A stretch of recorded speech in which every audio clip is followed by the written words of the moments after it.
Jumat, tanggal 21 Juni tahun 2024, bab 3167, saya akan mengambil tanggung jawab. Bab 8136 sampai bab 8140, Steve tidak memahami cara berpikir orang Cina. Ketika ia beranjak dewasa, pendidikan yang ia terima adalah bahwa tidak pernah ada yang disebut keharmonisan yin dan yang ketika berhadapan dengan musuh. Yang ada hanyalah hidup dan mati. Belajarlah bersabar. Jika kamu lebih kuat dari lawan, kamu akan membunuh dengan satu serangan. Namun pengingat Ye Chen juga membantunya membuka ide-ide baru. Ternyata selain memperbudak dan mengusir orang seperti budak, dia juga bisa mengendalikan orang seperti sapi dan kuda. Setelah ingin memahami level ini, dia berhenti khawatir dan berkata sambil tersenyum, "Kalau begitu mari kita lihat seberapa jauh mereka bisa melangkah." Ye Chen memandang orang-orang yang bersemangat tetapi khawatir, dan tersenyum dengan tenang. "Saya pikir mereka akan segera menemui jalan buntu. Satu pihak menemukan bahwa tidak ada yang dapat mereka lakukan terhadap pihak lain, dan pihak lain juga mewaspadainya. Tapi objek kewaspadaannya hanya sementara. Dia tidak berdiri dan mengungkapkan sikapnya. Jadi dia juga tidak bisa ditebak. Jadi kurasa semua orang akan mendapat masalah setelah membuat keributan." Pertengkaran kali ini memang sedikit lebih lemah dari sebelumnya. Meskipun Jimmy menyatakan bahwa dia akan maju dan mundur bersama semua orang, fokus Knight bukan pada Jimmy, tetapi pada Steve Rothschild. Menurutnya, satu-satunya orang yang dia takuti saat ini adalah Steve. Baru saja Steve menunjukkan bahwa dia adalah teman Jimmy, yang berarti dia ingin mendukung Jimmy. Karena itu, dia sebenarnya tidak berani menyinggung perasaan Jimmy. Tapi sekarang, Jimmy jelas sudah bertindak terlalu jauh. Dia bahkan tidak menanyakan pendapat Steve, dan dia hanya ingin membela semua partner senior. Jika Steve mengambil sikap, itu sama saja dengan menyatakan bahwa dia telah kalah total. Karena itu, dia terus memandang Steve dengan tenang, ingin melihat apakah Steve akan berdiri dan berbicara mewakili Jimmy saat ini. Dan mereka yang berada dalam situasi yang sama dengan Jimmy juga menunggu Steve angkat bicara untuk mendukung Jimmy. Bagaimanapun, Jimmy kini memperjuangkan inisiatif untuk mereka. Dan Knight baru saja menjelaskan bahwa dia tidak akan mempermalukan Jimmy lagi. Tapi dia tidak akan membiarkan orang lain pergi. Jika Steve tidak mendukung Jimmy, Knight pasti tidak akan memberikan wajah ini pada Jimmy. Namun, Steve, yang diperhatikan semua orang, tidak berniat untuk berdiri dan mengambil sikap saat ini. Ketika dia melihat kedua belah pihak menatapnya dengan tenang, dia mengerti apa yang baru saja dikatakan Ye Chen. Jika dia secara langsung menyatakan posisinya atas nama Jimmy, situasi hari ini tidak akan terkendali. Keagungan dan ancaman Knight di depan orang-orang ini akan musnah. Orang-orang ini akan meninggalkan firma hukum Elis sesegera mungkin dan kemudian kehilangan akal perhentian kekayaan berikutnya tanpa melihat ke belakang. Dalam hal ini, kemungkinan membiarkan mereka melayani Ye Chen di Tiongkok hampir nol. Oleh karena itu, orang-orang ini masih harus bergantung pada Knight untuk menahan dan menyeimbangkan mereka. Dalam hal ini, dia sama sekali tidak bisa mendukung Jimmy secara langsung. Akibatnya, adegan itu dengan cepat menemui jalan buntu seperti yang dikatakan Ye Chen. Setelah Jimmy selesai mengucapkan kata-kata luhurnya, Knight tidak melanjutkan. Para partner senior yang berdiri di belakang Jimmy merasa tidak yakin dan tidak berani mengutarakan pendapatnya secara gegabah. Adegan itu tiba-tiba menjadi sunyi, bahkan sunyi dan canggung.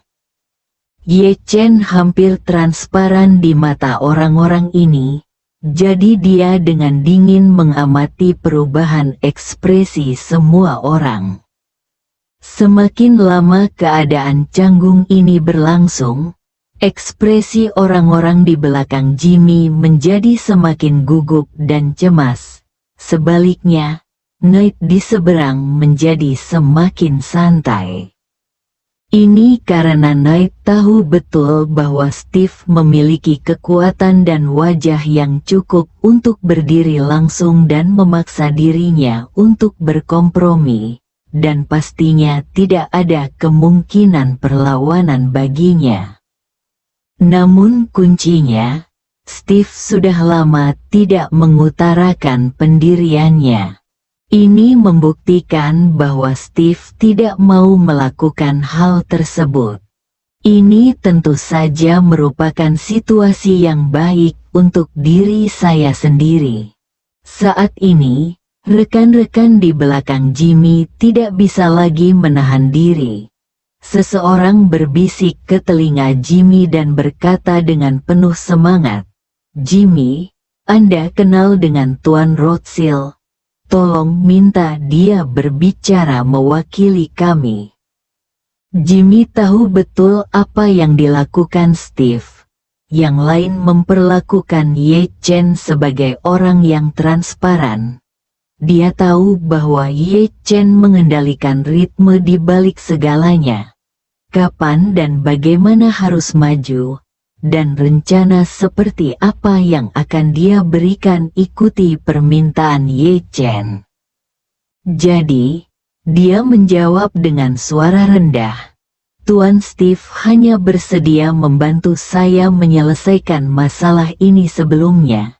Jadi saya tidak tahu apakah dia bersedia membantu semua orang menyelesaikan masalah ini. Lagi pula, dia tidak berhutang pada kita apapun." Ketika pria itu mendengar ini, dia merasa semakin tidak nyaman. Jika Steve benar-benar hanya ingin melindungi Jimmy, masa depan semua orang pada dasarnya sudah berakhir. Saat ini, Ye Chen menatap Steve, dan Steve mengerti dan berkata, "Semuanya, kalian telah berdebat begitu lama.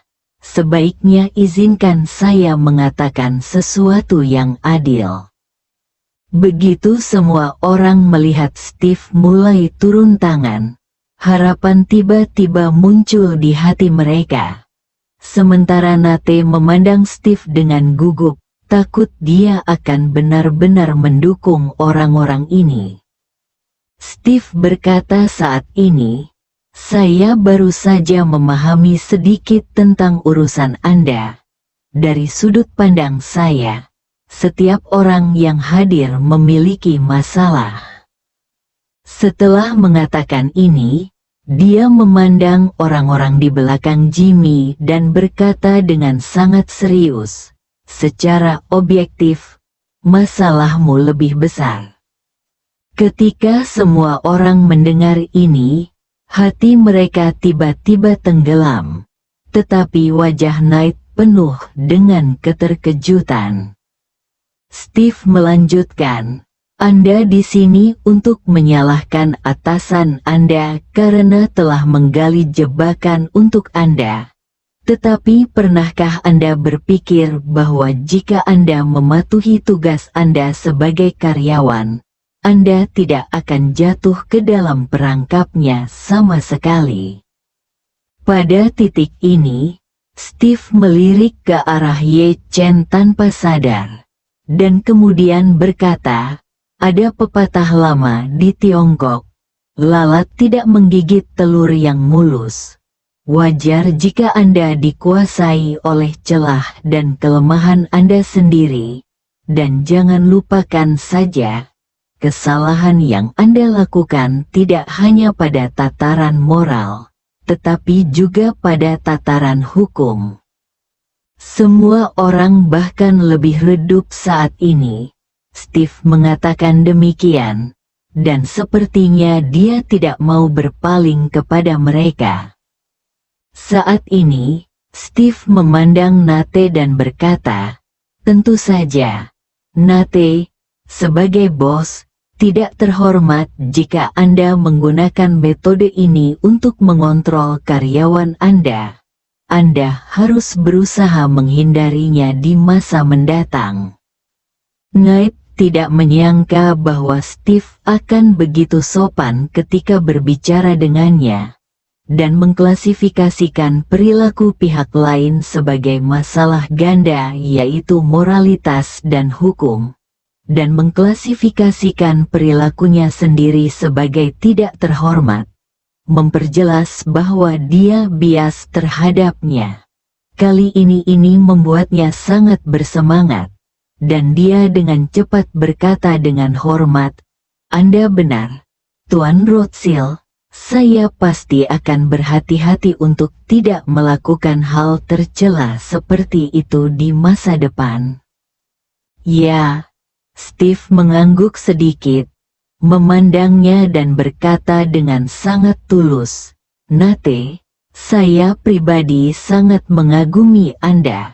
Jika Anda dapat membuat tata letaknya lebih besar dan jangan menyerahkannya kepada diri Anda sendiri, ada terlalu banyak hal untuk dibicarakan.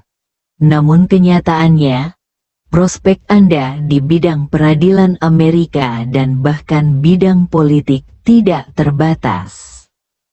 Mata Knight melebar, dan dia bertanya dengan kaget dan gembira, Tuan Rothschild, apakah menurut Anda begitu? Steve mengangguk dan berkata, sejujurnya, banyak politisi terkemuka di Amerika Serikat adalah pengacara. Pada titik ini, Anda sudah memiliki keuntungan bawaan yang besar. Terlebih lagi, tidak ada yang tahu bagaimana menggunakan dan menggunakannya lebih baik daripada pengacara. Menghancurkan hukum adalah senjata Anda yang tak terkalahkan, dan Anda telah mencapai prestasi luar biasa di bidang hukum. Dalam hal ini, mengapa tidak memperbesar gambarannya dan melihat ke atas sebanyak mungkin daripada melihat ke bawah? Knight bertanya dengan hati-hati, Tuan Rothschild, apa maksud Anda? Steve berkata, yang saya maksud adalah Anda jelas dapat mencari prospek yang lebih luas dan masa depan yang lebih cerah. Tetapi Anda salah fokus pada karyawan Anda dan bagaimana mengikat mereka. Biarkan mereka bekerja untuk Anda seperti budak selamanya.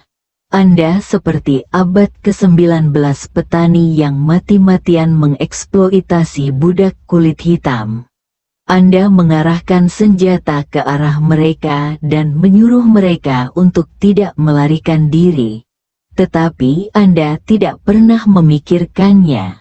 Jika Anda meletakkan senjata di luar istana Anda akan memiliki peluang besar untuk memperluas wilayah Anda dan menggandakan pertanian Anda. atau bahkan meningkatkannya 10 kali lipat atau 100 kali lipat. Ketika Knight mendengar ini, dia segera memahami arti kata-kata Steve, dan berkata dengan sangat malu, "Tuan Rothschild, Anda benar. Saya seharusnya tidak membatasi struktur saya pada karyawan ini." Steve mengangguk dan melanjutkan, "Saya akan memberikan solusi terbaik untuk masalah ini. Tetapi apakah Anda mengadopsinya atau tidak tergantung pada Anda." Knight merasa tersanjung dan berkata dengan cepat, "Tuan Rothschild, tolong beritahu saya."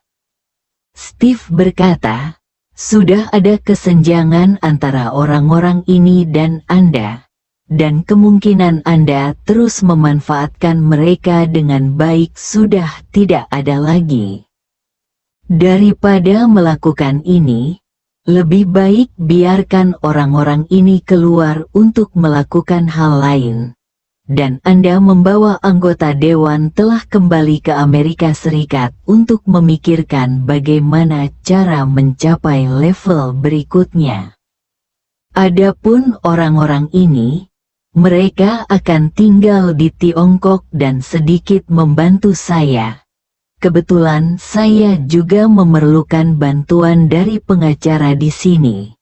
Mulai sekarang, kalian berdua akan memperlakukan satu sama lain sebagai tamu di seberang lautan. Jangan membuat masalah pada siapapun. Bagaimana menurutmu?" Nate tak punya waktu untuk memikirkan hal itu. Yang terpikir olehnya hanyalah apa yang dikatakan oleh Steve tentang naik ke level berikutnya, dan yang lain akhirnya sedikit santai. Karena Steve akhirnya mulai berbicara mewakili mereka. Ingin semua orang memperlakukan satu sama lain dengan hormat, dan menghormati satu sama lain berarti Knight tidak dapat memberikan bukti untuk menghukum mereka. Setelah Steve selesai berbicara, dia memandang Nate dan bertanya kepadanya, "Nate, apa pendapatmu tentang lamaran saya?" Jadi Knight berkata, "Tuan Rothschild, karena Anda mengatakannya, saya pasti tidak keberatan. Biarkan saja mereka tinggal di sini untuk membantu Anda. Selama mereka melayani Anda dengan baik, saya pasti tidak akan mempermalukan mereka." Steve mengangguk dan berkata, "Kalau begitu, mari kita buat kesepakatan. Saya akan meminta Jimmy untuk memilih 10 orang. 10 orang ini akan tinggal di Aurus untuk membantu saya di masa depan. Jika Anda tidak membayar gaji mereka, jika itu nyaman aku akan membayarnya." Ketika Knight mendengar ini, dia segera berkata, tidak, Tuan Rothschild, bagaimana Anda dapat menanggung gaji mereka? Saya akan menanggungnya." Bersambung.